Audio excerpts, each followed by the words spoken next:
Hello, everybody, students of 12th standard.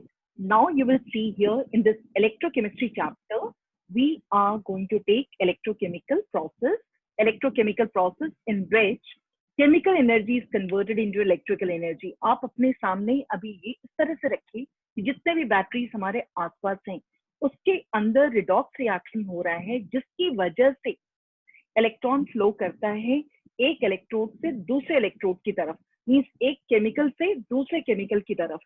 तो जिसकी इस इलेक्ट्रॉन फ्लो करने की वजह से आपका इलेक्ट्रिसिटी प्रोड्यूस होता है due to flow of charge in opposite direction. तो ये इस टॉपिक में हम लोग पढ़ने जा रहे हैं कि कैसे इलेक्ट्रॉन फ्लो करेगा और बहुत ही बेसिक बातों से, and how this electrochemical cell that's going to be used at different places.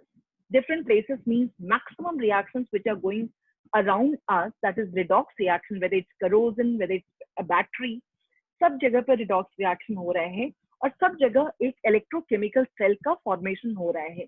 यदि आप लाइफ का लेकर के बात करो तो लाइफ में भी जितने भी सोसाइटी में हमारे मूवमेंट होते हैं वो भी इसी चीज पर बेस्ड है कि एक तरफ यदि ऑक्सीडेशन होगा तो दूसरी तरफ उसी समय रिडक्शन होगा, और इस ऑक्सीडेशन एंड रिडक्शन की वजह से सब एक दूसरे को फायदा पहुंचाने की कोशिश कर रहे हैं और सिस्टम आगे मूव करने की कोशिश करता है। तो ये सबसे पहले जो चैप्टर की डिमांड है electrochemical process, we are going to take it right now. And इस इलेक्ट्रोकेमिकल प्रोसेस पढ़ते वक्त ये ध्यान रखनी है कि कैसे बैटरी वर्क करता है। जिस समय वो वर्क करता है उस समय डिस्चार्ज होता रहता है और किस तरह से उसके फंक्शनिंग है और कैसे वोल्टेज हम लोग निकाल सकते हैं और कैसे सीख सकते हैं कि उसके इलेक्ट्रिकल एनर्जी कितने होंगे। ये सारी बातें हम लोग इस टॉपिक में पढ़ेंगे। और इस टॉपिक से पहले हम लोगों ने दो और टॉपिक इस चैप्टर का पढ़ा है, electrolysis and conduction. Electrolysis and conduction हमारे दूसरे टॉपिक में जा चुके हैं। तो अभी हम लोग स्टार्ट करेंगे इस इलेक्ट्रोकेमिकल प्रोसेस को। इस इलेक्ट्रोकेमिकल प्रोसेस में ये देखने की कोशिश करेंगे कि इसके रिक्वायरमेंट क्या है। सबसे पहले जैसे अभी आप आ जाओ, इलेक्ट्रोकेमिकल प्रोसेस के लिए ये मीन क्या कर रहा है उसका हम लोगों ने डेफिनेशन डाल दिया कि this means what, conversion of electrical energy, chemical energy into electrical energy. अब आप देखो कि इलेक्ट्रोकेमिकल प्रोसेस होगा कहां पर, इलेक्ट्रोकेमिकल सेल। एंड इस इलेक्ट्रोकेमिकल सेल में किस तरह के केमिकल्स के रिक्वायरमेंट होनी चाहिए, ये डिमांड कर रहा है आपका कि there should be 2 electrodes and those 2 electrodes should be connected through connecting wire and then salt bridge. Salt bridge सभी के लिए जरूरी नहीं है, जहां पर जिस बैटरीज में बहुत नजदीक इलेक्ट्रोड्स है वहां पर जरूरत नहीं पड़ती है सॉल्ट ब्रिज की। तो ये इलेक्ट्रोड्स जो हम लोगों ने बोला, इलेक्ट्रोड्स आपका केमिकल ही है, केमिकल है, लेकिन किस तरह का केमिकल है और क्या कंडीशन है उसकी वो हम लोग देखने जाएंगे अभी। तो इलेक्ट्रोड्स के क्या रिक्वायरमेंट है, वो इलेक्ट्रोड्स वैसा केमिकल है जिसके पास टेंडेंसी हो to get oxidise as well as reduce. Mean हर एक इलेक्ट्रोड में ये टेंडेंसी एंड कैपेबिलिटी होनी चाहिए जिससे कि वो ऑक्सीडाइज भी कर सके साथ साथ रिड्यूस भी कर सके। एंड ऑक्सीडाइज एंड रिड्यूस करने की वजह से उसके पास दोनों ताकतें होती हैं, that is oxidation potential as well as reduction potential. और एक बात आप जान लो कि ये जो पोटेंशियल है that is represented by E and E not, इसको हम लोग स्टैंडर्ड पोटेंशियल करते हुए जानेंगे। मींस ये बात समझ में आ रही कि हर इलेक्ट्रोड को पोटेंशियल होना चाहिए, वो दोनों पोटेंशियल्स होनी चाहिए। जैसे कहा जाता है इंसानों में भी कि दोनों लीडरशिप क्वालिटी, यदि आप किसी को कुछ चीज प्रोवाइड कर रहे हैं तो आप वेट करो कि आपको भी कोई ना कोई हेल्प करेगा ही। ये सिस्टम पूरे इसी चीज पर वर्क करते रहते हैं, रिडॉक्स प्रोसेस पर। अब आ जाइए इलेक्ट्रोड, किस तरह के इलेक्ट्रोड्स होते हैं, solid electrode, liquid electrode and gas electrode, जिसको हम लोगों को पढ़ना है डिटेल में। सॉलिड इलेक्ट्रोड की जैसे बात करेंगे तो सॉलिड इलेक्ट्रोड में आप समझ लो कि जिस इलेक्ट्रोड में दोनों रिक्वायरमेंट हो, तो एक एग्जाम्पल हम लोग उठाएंगे। For example if I am saying zinc electrode, यदि हमने जिंक इलेक्ट्रोड बोला तो जिंक इलेक्ट्रोड को बनाया कैसे जाता है। जिंक मेटल के बारे में आप अच्छे से जानते हो कि जैसे ही मेटल को किसी ऐसे सॉल्यूशन के कांटेक्ट में लाया जाएगा जिस पर एक्वस सॉल्यूशन उसी सब्सटेंस का हो जो कि केपेबल होगा रिड्यूस करने का, इस पूरे कॉम्बिनेशन को हम लोग बोलेंगे कि this is ready to work as a electrode. क्यों? क्योंकि आपका ये Zn ऑक्सीडाइज करने को तैयार है। Zn-2e, it makes Zn+2 means it gets oxidized once it comes in contact with Zn+2। जैसे इसको लगता है कि कोई है बैठा हुआ जो मेरे इलेक्ट्रॉन को ले सकता है, क्योंकि मेटल की खासियत है इलेक्ट्रॉन रिलीज करना, और ये जो सॉल्ट सोल्यूशन है आराम से उसके इलेक्ट्रॉन को रिसीव करेगा, और इस प्रोसेस को हम लोग रिडक्शन बोलेंगे। यानी कि ये कॉम्बिनेशन आपका एक इलेक्ट्रोड हुआ। ये नहीं कि ये कैथोड है ये एनोड है, इस तरह से नहीं पढ़ना होता है। एक किसी सेल के अंदर किसी भी केमिकल कॉम्बिनेशन को हम लोग को इलेक्ट्रोड बोलनी है, तो उसमें दोनों खासियत होनी चाहिए, ऑक्सीडाइज करने की एज वेल एज रिड्यूस करने की। ठीक है, और इस पर और भी एग्जाम्पल हम लोग उठाएंगे। पहले सॉलिड इलेक्ट्रोड देख लें। क्यों सॉलिड बोला इसको? क्योंकि metal dipped into it's salt solution. अब ये लैंग्वेज हमारे क्या जाएंगे, जैसे अभी हमने आपको Zn इलेक्ट्रोड बोला, तो Zn इलेक्ट्रोड में इसको पढ़ेंगे कैसे? Zn dipped into its aq solution. ठीक है, इसका आपका ऑक्सीडेशन जो होगा इस तरह से दिखाया जाएगा, एंड रिडक्शन Zn+2 ये वाले जो हैं इसके इलेक्ट्रॉन को गेन करेंगे, and that is going to be Zn solid. अब ये तो ठीक है, दोनों प्रोसेस चल रहे हैं, इसने इलेक्ट्रॉन फेंका, आयंस यहाँ आ रहे हैं, फिर रिवर्स प्रोसेस चलता रहता है रिडक्शन का। This is oxidation, this is reduction. ऊपर वाले ऑक्सीडेशन, नीचे वाले। लेकिन थोड़ी देर के बाद इनका ऑक्सीडेशन एंड रिडक्शन दोनों बराबर हो जाएगा स्पीड, तो उसको हम लोग बोलेंगे equilibrium. Once it attains equilibrium state, तब बोलेंगे कि इलेक्ट्रोड को अब हम लोग सेल में यानी दूसरे इलेक्ट्रोड से कनेक्ट कर सकते हैं। So what is here? What I said, when your electrode is ready to get connected in a cell, when electrode reaches equilibrium state, अपने घर में वो दोनों स्टेट की खासियत रखता है, ऑक्सीडाइज करने की साथ साथ रिड्यूस करने की। ये आपका हो गया। अब हमने जैसे बताया था कि क्योंकि दोनों ताकत इसके पास है, इसलिए इस वैल्यू को रिप्रेजेंट करेंगे हम लोग ऑक्सीडेशन पोटेंशियल इस तरह से, एंड दूसरा इसका नेगेटिव वैल्यू होगा रिडक्शन पोटेंशियल। मीन्स दोनों के मैग्नीट्यूड सेम होंगे, एंड ये नॉट क्या इंडिकेट कर रहा है? Standard value. It means it is calculated at 25 degree Celsius and 1 atmosphere. ये बात को भी ध्यान रखनी है।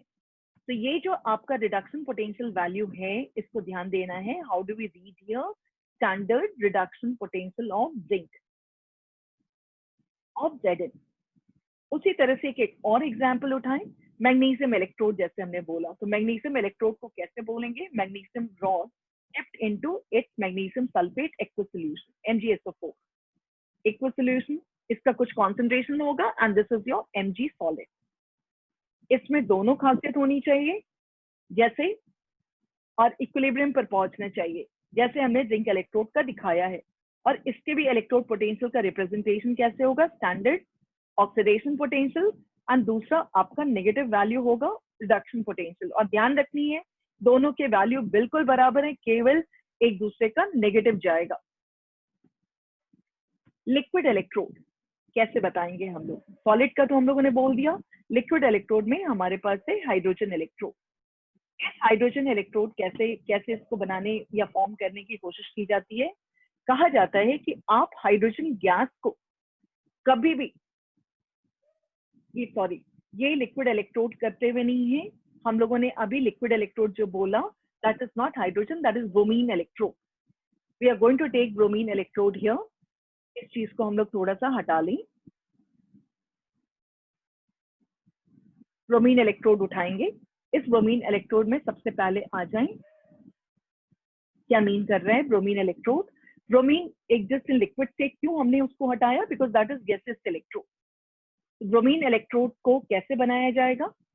यहाँ पर देखना है कि ब्रोमीन लिक्विड को हम HBr के कॉन्टैक्ट में नहीं ले जा सकते हैं direct, because any substance which has to get oxidized or reduced, that should be in contact with its solution। ये आपका एक्वस सोल्यूशन में होना चाहिए। लेकिन जो ब्रोमीन लिक्विड है उसको डायरेक्ट कॉन्टैक्ट में नहीं ले जाया जा सकता है, इसलिए इसको प्लैटिनम ट्यूब, जो कि इनर्ट है, प्लैटिनम ट्यूब के थ्रू पास कराया जाएगा ये ब्रोमीन लिक्विड। ये नॉन मेटल है, ध्यान रखना है। ये जो नॉन मेटल है, इट मीन्स जैसे सॉलिड इलेक्ट्रोड में ऊपर वाला हिस्सा ऑक्सीडाइज करता था, तो ये ऑक्सीडाइज नहीं कर सकता, ये रिड्यूस करेगा आपका। This is going to get reduced. Br2 plus 2 electrons, it's going to make 2 Br minus. And वहीं पर ये जो हिस्सा है H plus Br minus, when bromine comes in contact with this, तो bromine को इलेक्ट्रॉन मिलेगा कहाँ से? ये Br minus इस बार जो सोल्यूशन में है, this is going to get oxidized. इसने इलेक्ट्रॉन देना है और इसकी रिप्रेजेंटेशन को आप कैसे दिखाइएगा? ये रिडक्शन पोटेंशियल कहलाएगा एंड इसका ऑक्सीडेशन पोटेंशियल कैसे होगा? Br minus Br2.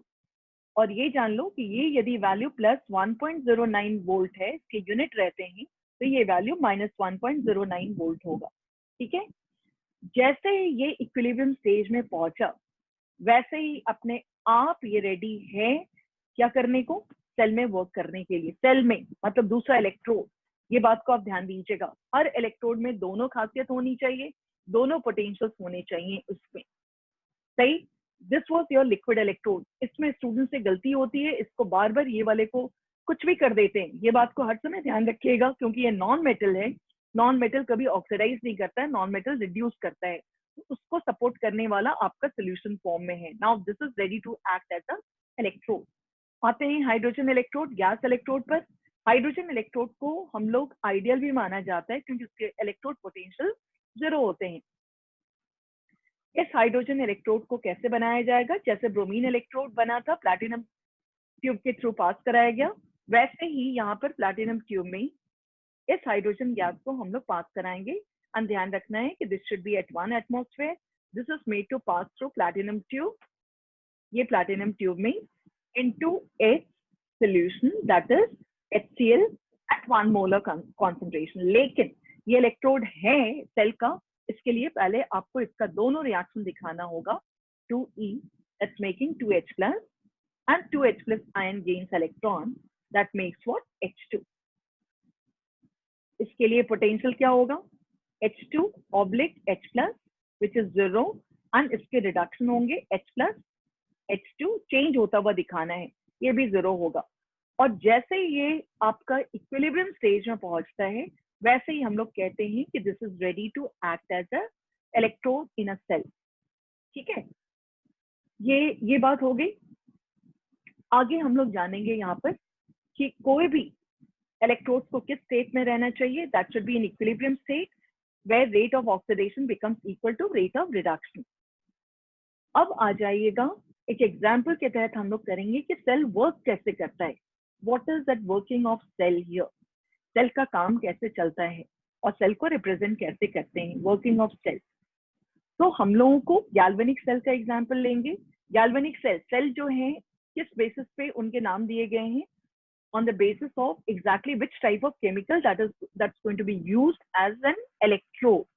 तो गैल्वेनिक सेल में देखेंगे कि आपका Zn इलेक्ट्रोड है, ठीक है, डिप्ड इनटू ZnSO4, ये Zn है, इसको हम लोगों ने डिप किया है ZnSO4 में। एंड दूसरी तरफ एक सोल्यूशन, दूसरी तरफ आपका है यहाँ पर magnesium electrode. This is magnesium dipped into MgSO4। ये खासियत है आपका गैल्वेनिक सेल के लिए। अब होता क्या है कि जैसे ही यहाँ पर पहले से इंफॉर्मेशन है हम लोगों का, हर एक इलेक्ट्रोड का इलेक्ट्रोड पोटेंशियल रिडक्शन स्पेशली निकाल के रखा गया है। नोटिस किया गया कि ये Mg जो है,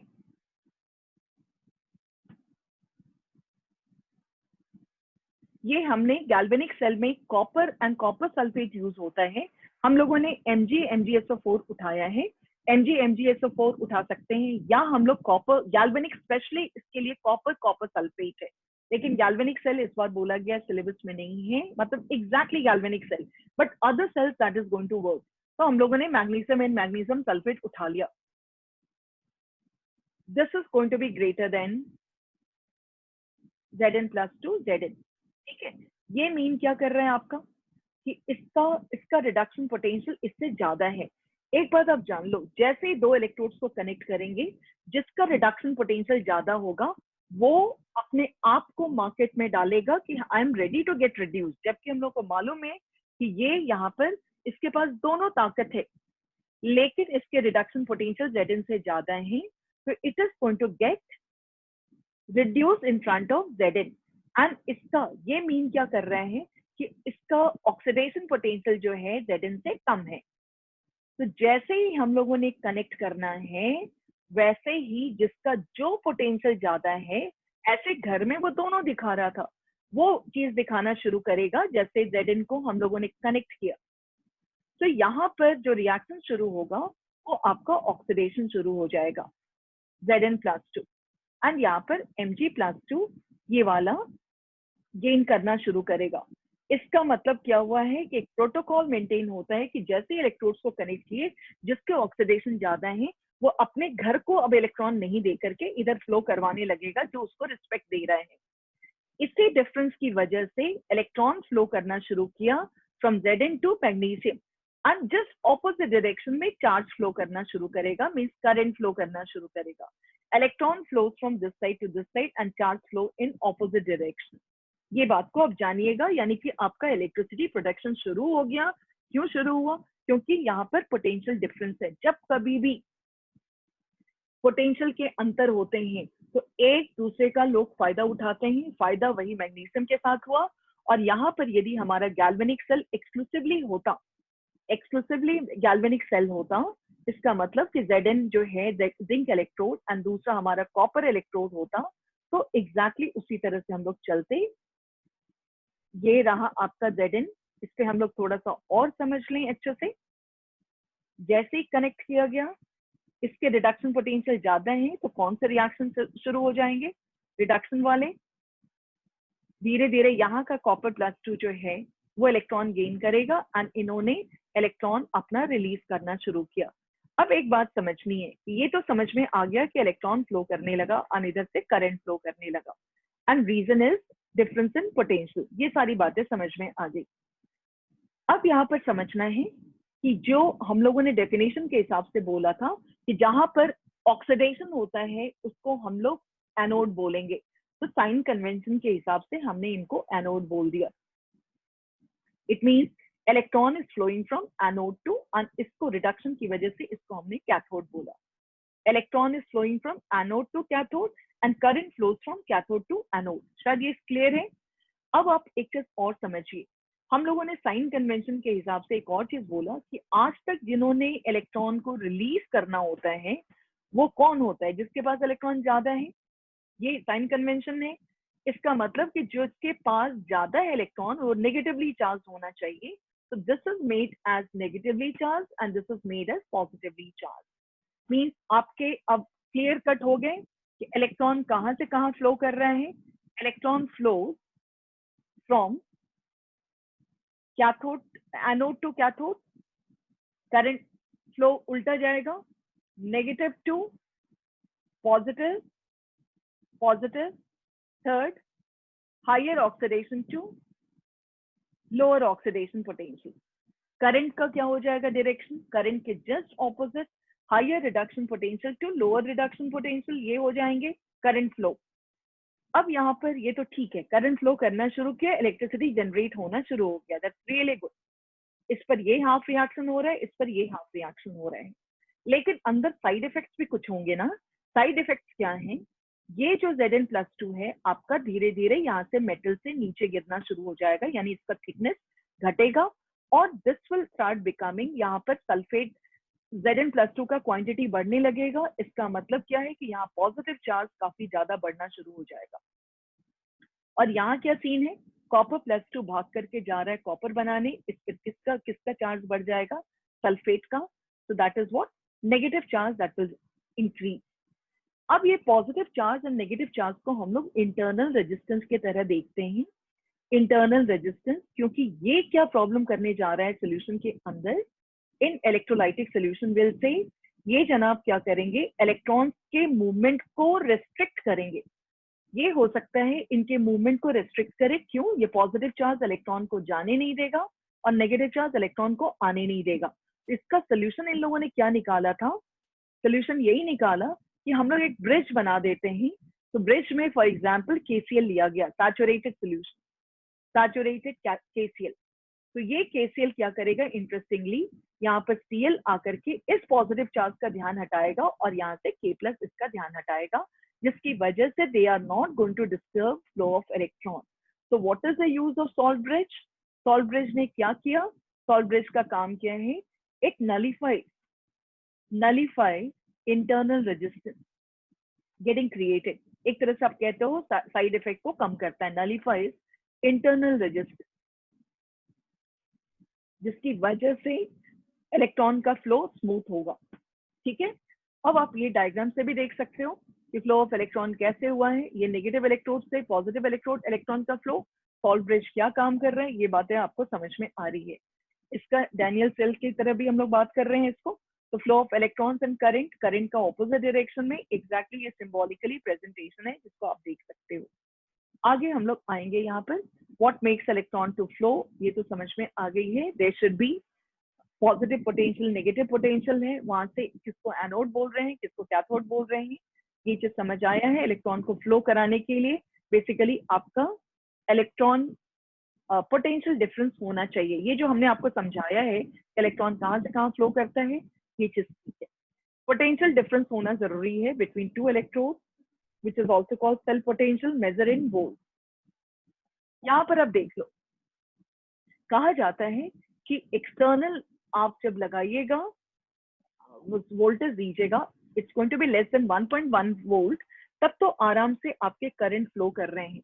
यदि बाहर से आप करंट या इक्वल टू है फ्लो कर रहे हैं, लेकिन बाहर से यदि आप लगाने की कोशिश कीजिएगा ये एक्सटर्नल ज्यादा 1.1, तो रिवर्स प्रोसेस जा सकते हैं एंड हो सकता है करंट फ्लो करना बंद भी कर दे।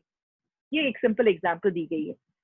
अब आप देखिए, एक दो टर्म है जब सेल काम करता रहता है, तो जो पोटेंशियल डिफरेंस आपने बोला कि पोटेंशियल डिफरेंस की वजह से करंट फ्लो किया है, तो इस पोटेंशियल डिफरेंस को हम लोग कैलकुलेट कैसे करेंगे? दो लैंग्वेज में जाएगा, एक हो जाएगा वोल्टेज एंड दूसरा जाएगा EMF of the cell. Means किसने इलेक्ट्रॉन को फोर्स किया मूव करने का, रीजन तो वही है ना। तो वोल्टेज आपको फिजिक्स में नजर आएगा, ईएमएफ केमिस्ट्री में नजर आएगा। ये थियोरेटिकल होता है। Voltage is potential difference of electrodes in a closed circuit. Closed circuit means what? When cell is working. When cell is working. ये ध्यान देना है। And EMF क्या हुआ? EMF electromotive force, potential difference है ये in an open circuit. What's the meaning of open circuit? When cell is not working. जैसे आप ओपन सर्किट जस्ट इलेक्ट्रोड को देख करके आप उसकी ताकत का डिफरेंस निकाल रहे हो देख करके, when cell is not working. Theoretical है ये आपका थियोरेटिकल है EMF of the cell, and ये आपका प्रैक्टिकल एक्सपेरिमेंट करोगे तो आपको ये पता चलेगा कि क्या रियल में डिफरेंस है। ये जस्ट दो इलेक्ट्रोड रखे हुए हैं, उनके पोटेंशियल हमको मालूम है, उनके डिफरेंस हम लोग निकाल रहे हैं, that's all. When reaction stops together, there will be no current flow through the cell. Any further increase in external potential again starts the reaction to move in opposite direction. And उसको opposite direction में जब move करेगा, उसको हम लोग electrolysis बोलते हैं, ये ध्यान रखिएगा। Electrolysis. अब representation of cell and cell reaction को देख लें, कैसे cell and cell को represent किया जाता है। एक बात आप जान लो, अभी हमने zinc magnesium and zinc copper वाला देखा, ठीक है। जैसे गैल्वेनिक सेल का ही रिप्रेजेंटेशन की बात आएगी, तो एक बात को अच्छे से ध्यान रखिएगा कि बार बार हम लोग वो कंटेनर नहीं बना सकते हैं। तो आपको क्या करना होगा, एक रिप्रेजेंटेशन होनी चाहिए कि Zn dipped into, Zn solid है आपका, डिप्ड को स्लैश से डालिएगा, डुबाया हुआ। ये एक कॉन्सेंट्रेटेड सोल्यूशन है एक्वस, उसमें डुबाया हुआ है, और बाईं तरफ आपको एनोड का प्रेजेंटेशन करना होगा। डबल स्लैश डालिएगा, this is salt bridge. And salt bridge आप लिखोगे नहीं, ये जस्ट आपको अभी के लिए हमने दिखाना हुआ है। एंड इस तरफ रिडक्शन होते हुए दिखाइएगा एंड प्रॉपर कॉन्सेंट्रेशन को फोर्स कीजिएगा, जो भी कॉन्सेंट्रेशन है पानी में जो हम लोग डाले हैं वो। ये रिप्रेजेंटेशन हुआ आपका एक सॉलिड इलेक्ट्रोड का।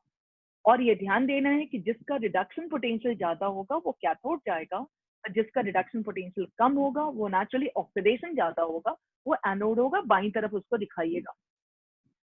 ये तो एक रिप्रेजेंटेशन हो गया। इसके सेल रिएक्शन कैसे दिखाएंगे, यही फुल हाफ सेल रिएक्शन होते हुए दिखाइएगा। Zn-2e, Zn+2, कॉपर ने इलेक्ट्रॉन को गेन किया, पूरे किस तरह से प्रोसेस चल रहा है उसको ऐड कीजिएगा, ये कैंसिल हो गया, Cu+2, ये सेल रिएक्शन कहलाता है। अब थोड़ा सा हम लोग एक बात को क्वेश्चन फॉर्म में जरा सा समझें।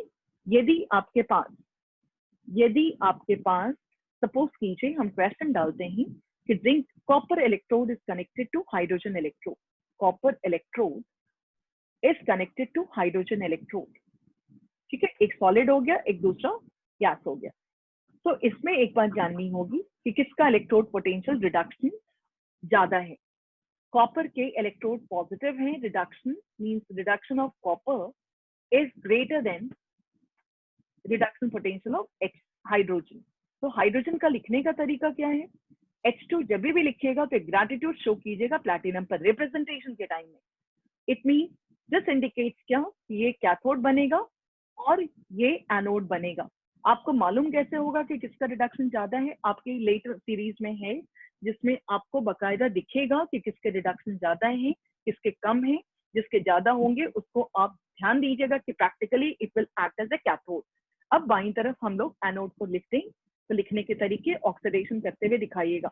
ग्रेटिट्यूड प्लैटिनम को H+, इसका molar concentration double slash and this is your copper +2 C2Cu। इसके सेल रिएक्शन कैसे जाएंगे, सेल रिएक्शन ये रिप्रेजेंटेशन हो गया।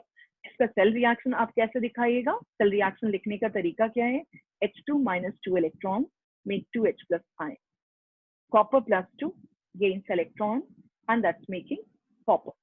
तो आप इसको इस तरह से दिखा दिए, सही है।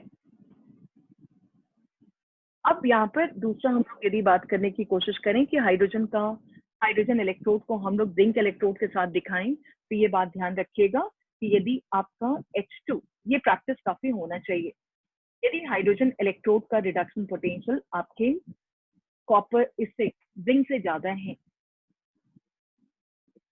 तो नेचुरली कौन जाएगा, ये जाएगा कैथोड में और ये चला जाएगा एनोड में। इसी तरह से आपको दिखाना होगा, then you will have to write reaction. एक और हम लोग प्रैक्टिस कर लें, hydrogen electrode connected to bromine electrode, hydrogen electrode connected to bromine, bromine आपका लिक्विड है ना, electrode connected to bromine electrode, to bromine electrode. इसमें ये ध्यान देनी है कि ब्रोमीन जो है इसका रिडक्शन हाइड्रोजन से ज्यादा है, this is more than H hydrogen का। तो वैसे केस में हम लोग किसको एनोड बनाएंगे, किसको कैथोड, ये आपका कैथोड बनेगा and this has to become anode.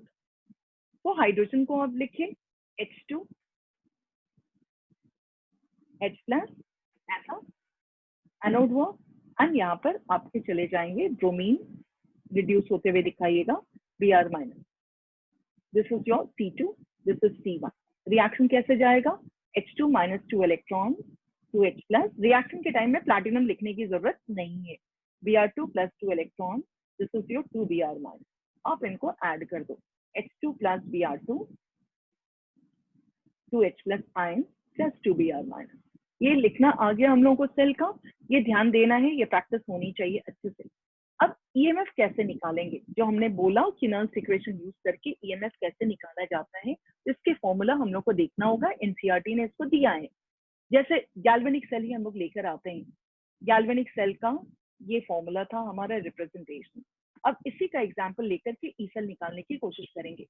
ये सबसे पहले ये जान लो कि नर्स साइंटिस्ट ने जो बताया कि ई सेल क्या है, E cell is basically reduction potential of cathode minus, this is at cathode, minus reduction potential at anode।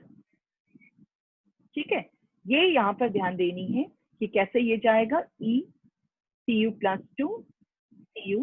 आपको एक ऑब्जेक्शन हो सकता है कि एनोड पे तो ऑक्सीडेशन होता था, बिल्कुल ऑक्सीडेशन होता था, जब भी डिफरेंस निकाला जाता है ना तो दोनों को एक ही पोटेंशियल से कंपैरिजन होगा, क्योंकि हमको मालूम है कि ऑक्सीडेशन हो रहा है, लेकिन थियोरेटिकली जब कैलकुलेशन करना है तो आराम से हम लोग लेकर आ सकते हैं यहाँ पर रिडक्शन पोटेंशियल। तो ये reduction potential of copper minus reduction potential of Zn। Nurse scientist ने इन दोनों वैल्यू को अलग अलग लिखना सिखाया हम लोगों को। कैसे, ये देखिए, कहा कि दोनों को आप रिड्यूस्ड फॉर्म पहले इमेजिन कीजिए, Cu + 2 इलेक्ट्रॉन C। इसके लिए E दिया गया, रिडक्शन पोटेंशियल वैल्यू जो है कहा गया ये अपने स्टैंडर्ड वैल्यू से कम है, कितना कम है? -0.059 by this n which is involved here, number of electrons, log product का कॉन्सेंट्रेशन Cu अपॉन रिएक्टेंट का concentration raise to the power equal to stoichiometric coefficient. उसी तरह से Zn का, Zn को भी वैसे ही आप रिड्यूस फॉर्म करते हुए दिखाइए। और इसका दोनों का कहा गया, नर्स ने बोला कि आप उसके रिडक्शन पोटेंशियल फॉर्म में एक्सप्रेस कीजिए, इसलिए रिडक्शन लिया गया है। और कहा गया, इसके नर्स ने बोला कि ये लिखने का तरीके में आप एहसास दिलाइए कि ये अपने स्टैंडर्ड वैल्यू से कम है। कितना कम है? 0.059 by n log प्रोडक्ट का कॉन्सेंट्रेशन Zn अपॉन Zn+2। अब एक बात और जान लीजिए कि जब भी substance, molar concentration of substance in solid state का 1 होता है, कोई चेंज नहीं होता है सॉलिड स्टेट में, ये 1 चला जाएगा वैल्यू, एंड ये भी 1 चला जाएगा। ठीक है, इन दोनों को आप जब सब्ट्रैक्ट कीजिएगा ये 1 चला जाएगा, ये ध्यान रखना है अच्छे से। और गैस का भी 1 रहता है, गैस जैसे हाइड्रोजन गैस एट 1 एटमॉस्फेयर वो भी 1 रहेगा। अब इसको पूरे ई सेल को रिप्रेजेंट जब करनी होगी तो हम लोगों ने माइनस कर देना है, तो माइनस करने पर आपका आएगा E0 Cu+2 Cu, अच्छे से अरेंज कीजिएगा, E0 Zn+2 Zn -0.059 को आप कॉमन ले लीजिएगा, n जो नंबर ऑफ इलेक्ट्रॉन्स इन्वॉल्व है, और यहाँ पर आपके जो वैल्यू आएंगे पीछे देखते हुए आप चलिएगा, दिस माइनस दिस। ठीक है, तो यहाँ पर देखना है हम लोगों को, ये फाइनली हमारे पास सॉल्व करने पर इस तरह का एक्सप्रेशन आएगा, कॉपर जो कि 1 इसको हम लोगों ने बोल दिया है अपॉन Cu+2 अपॉन Zn, ये दोनों आपका 1 हो गया। तो ये फाइनली हम लोगों के एक्सप्रेशन क्या जाएंगे जिससे कि हमारा न्यूमेरिकल बनता है standard EMF of the cell. This is your standard EMF of the cell. ठीक है, एंड ये कितना से कम होगा ऐसे याद रखिएगा, E cell is less than its standard value. कितना से? 0.059 by n log प्रोडक्ट का कॉन्सेंट्रेशन अब मोलर कॉन्सेंट्रेशन, सेल रिएक्शन जो आप लिखते हो, रिएक्टेंट का molar concentration raise to the power equal to stoichiometric coefficient, जो बैलेंस इक्वेशन में कोफिशिएंट होगा। इस पर आपको 3 मार्क्स के क्वेश्चन आएंगे और इसका एडवांटेज भी है। अब हम लोग यहाँ पर आ जाएं, जैसे कोई भी एक्सप्रेशन निकालने की कोशिश की जाएगी, तो एक्सप्रेशन में सबसे पहले देखिए कि किस तरह से हम लोगों ने वैल्यू कैलकुलेट करना है। जैसे ई सेल, यहाँ पर ये मालूम है कि ये एनोड है और ये कैथोड है, तो ई सेल जब लिखेंगे तो ये कैसे जाएगा, पहले आपका इस रिएक्शन का सेल रिएक्शन हो जाना चाहिए। सेल रिएक्शन लिखने वक्त कॉन्फिडेंस थोड़ी रखनी है हम लोगों को।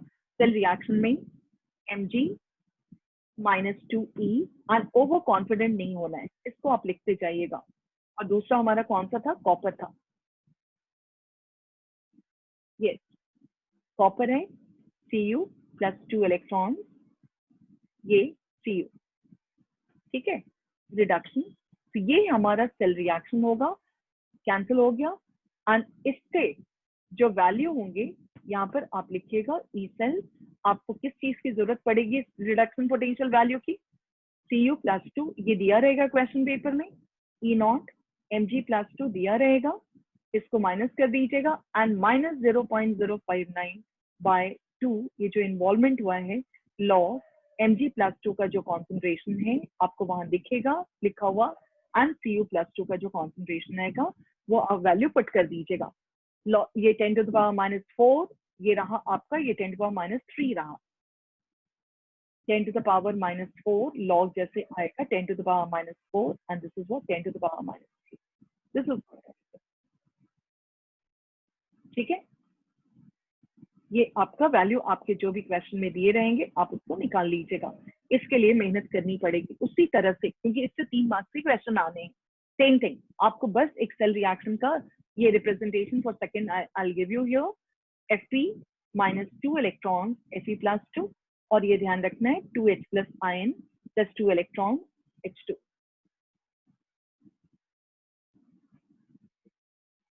ये सेल रिएक्शन पहले कर लीजिएगा,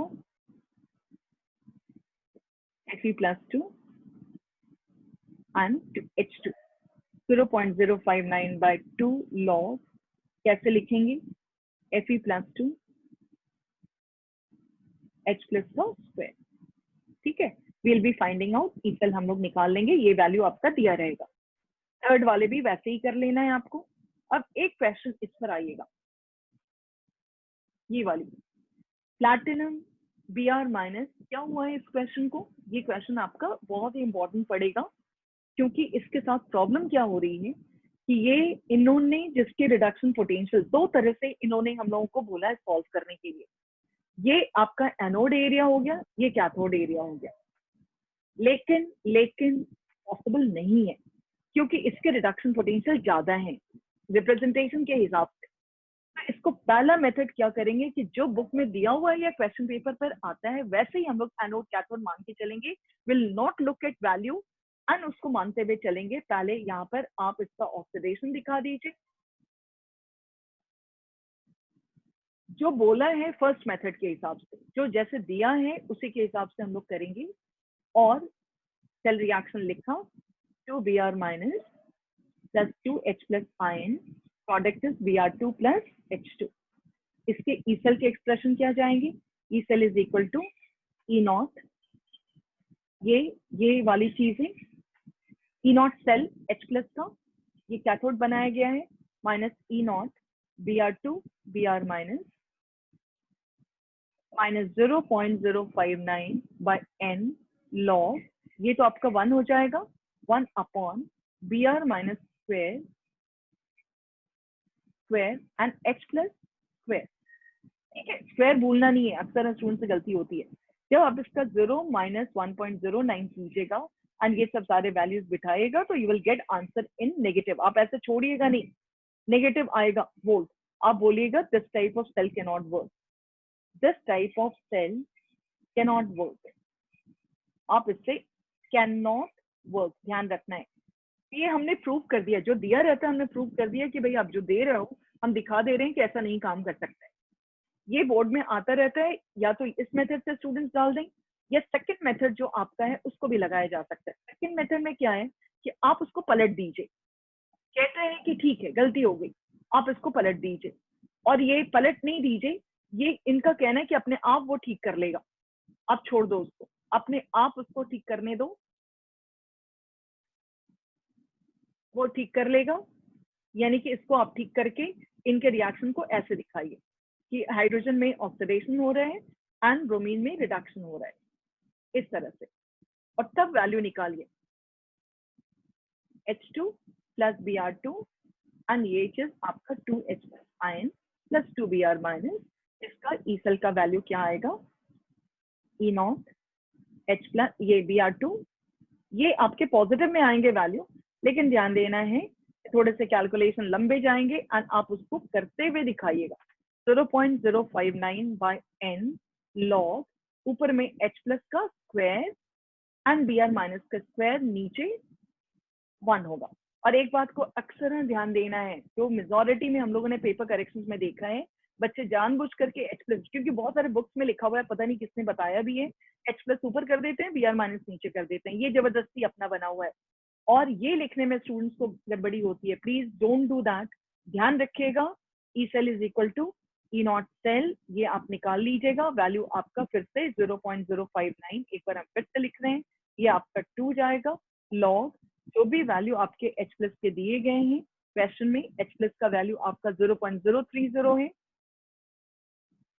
0.030 स्क्वायर कीजिएगा एंड 0.010 स्क्वायर कीजिएगा and you will get value in positive। आपको जो दिल करे, ये कहता है कि ये लोग अपने आप ठीक कर लेंगे तो इससे बड़ी आगे, नहीं तो पिछला वाला करते हुए जैसा दिया गया है उसी को मानते हुए चलिए, बाएं साइड ऑक्सीडेशन, दूसरा एंड जो वैल्यू नेगेटिव आ रहा है उससे हैंडल कीजिए।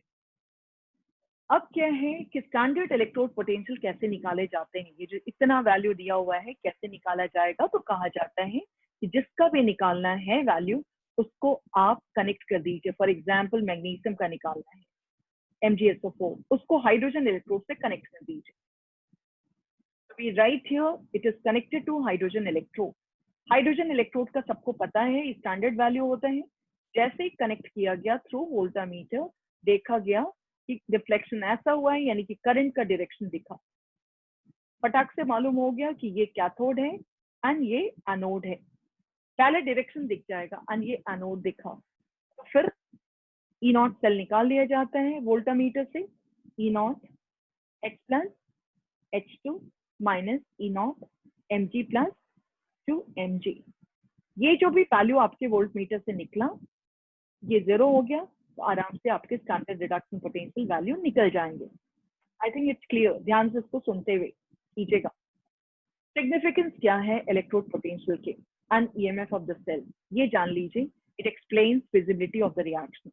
फिजिबिलिटी ऑफ द रिएक्शन का मतलब क्या हुआ है कि जितने भी रिडॉक्स रिएक्शन हैं, होंगे कि नहीं होंगे, ये एक्सप्लेन करता है। तो उसमें बेसिक फंडा क्या है ये आप जान लीजिए। If E not cell is negative, reaction is not feasible, ये समझ लीजिए। कोई भी रिएक्शन पॉसिबल नहीं है, ये बात को जान लीजिएगा कि केमिस्ट्री कहता है कि आप यदि दो आदमी हैं, एक ज्यादा केपेबल है, उसको आप लीडर नहीं बनाइएगा, आप जो बिलो एवरेज वाले हैं उसको बना दीजिएगा, तो सिस्टम कभी भी ठीक से काम नहीं करेगा। तो वही यहाँ पर वही बताया जा रहा है कि redox reaction says that it is not going to work. अब आप देखिए क्वेश्चन आपके पास है, कहता है कि क्या Fe+3 आयोडाइड के साथ रिएक्ट कर सकता है या नहीं। उसके पहले, इसकी फिजिबिलिटी निकालने से पहले इनका जान लो कि ये लोग करना क्या चाहते हैं। So this wants to act as a cathode and this wants to act as a anode. इनसे पूछो कि पहले ये करना क्या चाहते हैं, इनको देखो और ये ध्यान रखना है ये आयरन और आयोडीन नहीं है, ये फेरिक एंड आयोडाइड है। ये आयोडीन बनना चाहेगा तो हम लोग ई नॉट सेल निकाल लेंगे। ई नॉट सेल में आपका ये फेरिक का स्टेटस आप देख लो, ferric minus E nought iodide, ठीक है। सपोज यहाँ पर वैल्यू आपके आ रहे हैं, एक वैल्यू के साथ आपको हम दिखा देते हैं। This is 0.77 and this is 0.541। तो ये पॉजिटिव वैल्यू 0.229 आया, इसका मतलब रिएक्शन फीजिबल है, मींस फेरिक एंड आयोडाइड के बीच में पॉसिबल है। उसी तरह से फेरिक एंड ब्रोमाइड का हम लोग करने की कोशिश करेंगे, तो देखते हैं क्या होता है फेरिक एंड ब्रोमाइड का। तो जब फेरिक एंड ब्रोमाइड हम लोग उठाए, ये बात को देखिएगा, फेरिक एंड ब्रोमाइड हम लोग थर्ड वाला उठाए हैं। आप अपने से फिर सारे का कर लीजिएगा एंड वैल्यू आप स्टैंडर्ड पोटेंशियल देख लीजिएगा। फेरिक एंड ब्रोमाइड के बीच में पहले इनसे पूछो कि ये करना क्या चाह रहा है। तो ये बोलते हैं हम कैथोड बनेंगे, this wants to get oxidise, this is, ये एनोड बनेगा। अब इनके वैल्यू को हम लोग देखते हैं कि पास पॉसिबल है कि नहीं। ये जो करना चाह रहा है उसको अलाउ कर दिया गया, लेकिन पॉसिबल होगा कि नहीं, बहुत बार हम लोग बहुत हिम्मत कर लेते हैं, लेकिन पॉसिबल होता है कि नहीं वो मुश्किल होता है। उसको देखिए कैलकुलेटेड वैल्यू क्या होगा। Br2 का रिडक्शन, आपका फेरिक का वैल्यू 0.77 है, यहाँ भी देख लो, एंड ये 1.09 है। इसके आंसर नेगेटिव में आएंगे। इसका मतलब फेरिक का आयोडाइड से हो सकता है, लेकिन यही फेरिक ब्रोमाइड से नहीं कर सकता रिएक्शन, ये ई नॉट सेल से मालूम हो जाता है। सही, ये सारा आप करके अपनी प्रैक्टिस कर लीजिएगा, दैट्स बेटर फॉर यू। ये जितने भी हैं ये आप कर लीजिएगा। दूसरा, वी कैन फाइंड आउट जब सेल काम कर रहे हैं तो उससे कितना वर्क निकाला जा सकता है, ये पॉसिबल है by putting which value, delta G minus delta G, ये इंडिकेट करता है standard state, gives free energy, ये मैक्सिमम वर्क डन बताएगा आपको, which is equal to NF E naught cell. What this N stands for, reaction के time में number of electrons involve, F is 96500 coulomb, and E not cell तो मालूम है आपको क्या है। ये मैक्सिमम वर्क डन बताता है कि सेल के टाइम में ये कितना वर्क होगा, ये बात को ध्यान रखिएगा, या इलेक्ट्रिकल एनर्जी कितने निकले हैं, ये चीज का आइडिया देता है। फिर इक्विलिब्रियम कांस्टेंट, इक्विलिब्रियम कांस्टेंट क्या है, जब सेल चल रहे हैं अचानक से पता चला कि cell has reached at equilibrium state, so at equilibrium we'll say E cell is equal to 0। तो हमारे पास एक्सप्रेशन क्या हो जाएंगे, E naught cell is equal to 0.059 by N log, ये जो प्रोडक्ट अपॉन रिएक्टेंट कर रहे थे उसकी जगह पर Kc हो गया। What is Kc? Kc is product upon reactant का molar concentration raised to the power x and y। तो ये जस्ट निकाल सकते हैं Kc का वैल्यू। जैसे यहाँ देखिए इस वाले रिएक्शन में आपको डेल्टा जी नॉट पहले निकालना होगा, तो ई नॉट सेल चाहिए। इसमें कैथोड कौन है, इसका ऑक्सीडेशन हो रहा है एंड इसका रिडक्शन, तो इसमें silver is anode, cathode sorry, and iron is anode. यहाँ से वैल्यू आपको दिया रहेगा, वैल्यू निकालिए and once you get delta G naught आप निकाल लीजिएगा। कैसे, minus N F E naught से एन आपका 2 हो जाएगा, ठीक है, 2 इलेक्ट्रॉन के आदान प्रदान हुए हैं। एक बार डेल्टा जी नॉट निकल गया, then how are you going to find out equilibrium constant? We know that ऐसे एंड या ऐसे चले जाइए, E not cell is equal to 0.059/2 log Kc, anti log use करना होगा यहाँ पर, ठीक है। कैसे निकल जाएगा सभी में। एक केस क्वेश्चन को देखिए, potential of hydrogen electrode in contact with solution pH is equal to 10। एक pH का मीनिंग क्या है, माइनस लॉग प्लस आयन।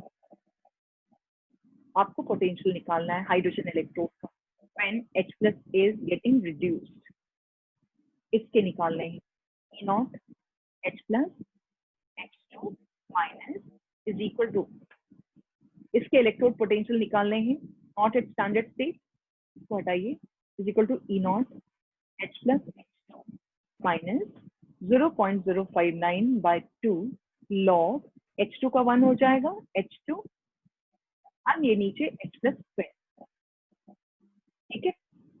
ये वैल्यू, ये तो 0 हो गया, 0 minus 0.059/2 log 1 upon H plus का जो V वैल्यू होगा H प्लस स्क्वायर।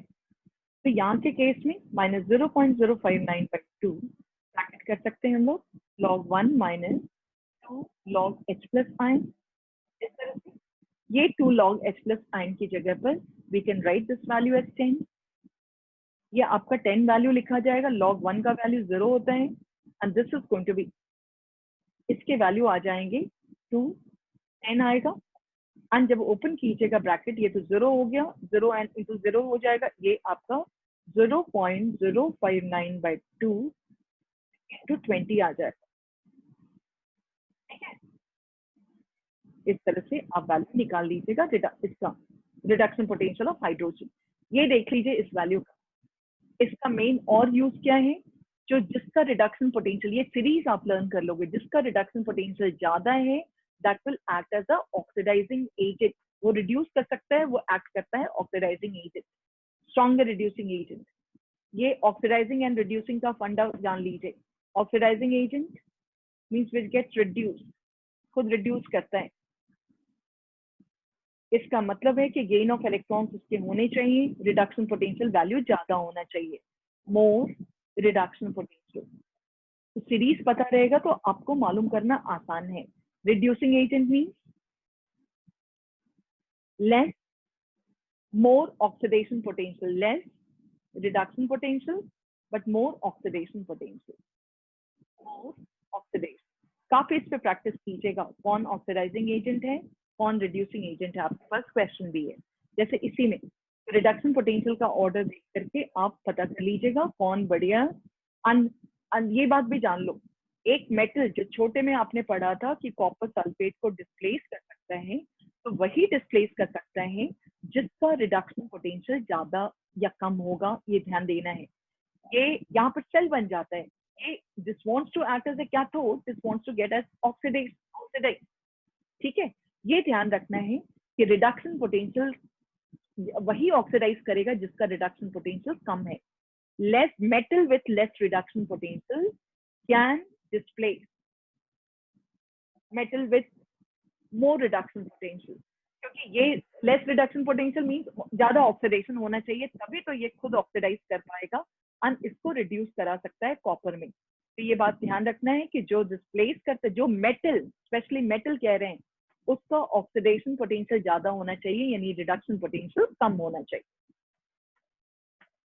ये वैल्यूज आपके दिए हुए हैं, अब आप रिड्यूसिंग पावर आप इस हिसाब से निकाल लीजिए, जिसका रिड्यूसिंग पावर उसी का ज्यादा होगा, जिसका रिड्यूसिंग पावर से कहने का मतलब है कि रिड्यूस कौन करेगा, मतलब ऑक्सीडाइजिंग एजेंट। ऑक्सीडाइजिंग एजेंट का ऑर्डर कैसे निकालिएगा। जिसका रिडक्शन पोटेंशियल ज्यादा है वो that is good oxidising agent. लेकिन दूसरे के लिए रिड्यूसिंग पावर की बात कर रहे हैं, यानी कि they are talking about reducing agent. आप रिड्यूसिंग एजेंट के लिए you are going with the lower reduction potential, ये ध्यान देना है। ठीक है, ये आपको बता रहे हैं कि ये सेल में कहां से कहां इलेक्ट्रॉन, कौन नेगेटिवली चार्ज है, Zn is negatively charge, this is what positively charge. Carrier of current कौन है, इलेक्ट्रॉन से, individual reaction at the cathode, ये आपका दिया हुआ है, ये सब हो जाएगा। यहाँ पर आपको रिप्रेजेंट करने की बात करता है, तो आपको मालूम है इसको रिप्रेजेंट कैसे करेंगे, कौन एनोड है कौन कैथोड है। यहाँ पर आपको 0.130 है सिल्वर आयन, सिल्वर, और यहाँ पर 0.001 ये होता जाएगा। कैसे आप इक्विलिब्रियम कांस्टेंट निकालिएगा, ये मालूम है कौन सी वैल्यू करके, E naught cell is equal to 0.059 by n log Kc। And कृपया आपको लॉग एंटी लॉग जो टेबल दिया है उससे निकाल लीजिएगा। ये गैल्वेनिक सेल की बात किया है जो मैक्सिमम वर्क डन है, ये यहाँ पर भी फॉर्मूला है तो ध्यान रखिएगा। ये आपके इक्वेशन से, इतने सारे क्वेश्चन हैं, all the question for practice you can do it here. ये जितने क्वेश्चन हैं आप कीजिएगा।